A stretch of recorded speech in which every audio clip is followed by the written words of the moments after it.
நான் அடிக்கடி எங்க அம்மாவை நினைப்பேன்.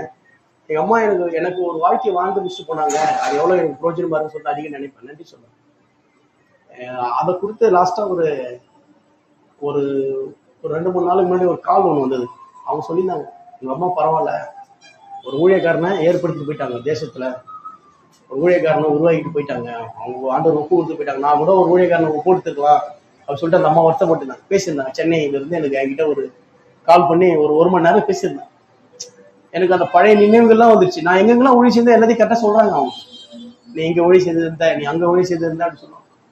எனக்கு அப்பதான் ஞாபகம் வருது, ஐயோ எனக்கு ரொம்ப வருஷம் ஆயிடுச்சு, மதுராந்துக்கு போய் 17 வருஷம் ஆயிடுச்சு, மதுராந்து வந்து 17 வருஷம் ஆயிடுச்சு.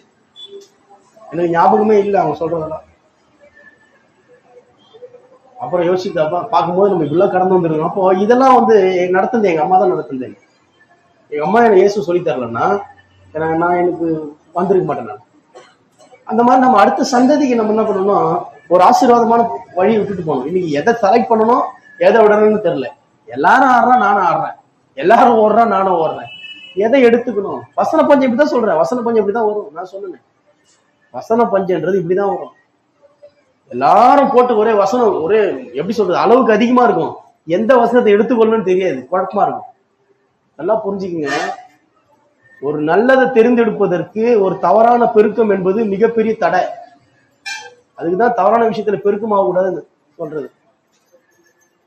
வீண் வைராக்கியத்திலையும் தவறான ஆதாமினுடைய ஆசீர்வாதத்திலும் பெருக்கம் அடையும் போது கன்ஃபியூஸ்ட் ஆயிடும். ஆதாமா பெருக்குவான், ஆதாம் என்ன பார்த்தா பெருகிதான் இருக்கும், முளைப்பான். வசனம் தெளிவா சொல்லுது, கற்பார நிலத்துல முளைக்குமா, அது ஈரம் இல்லாதனால என்ன பண்ணுமா, உடனே காஞ்சி போயிடுமா.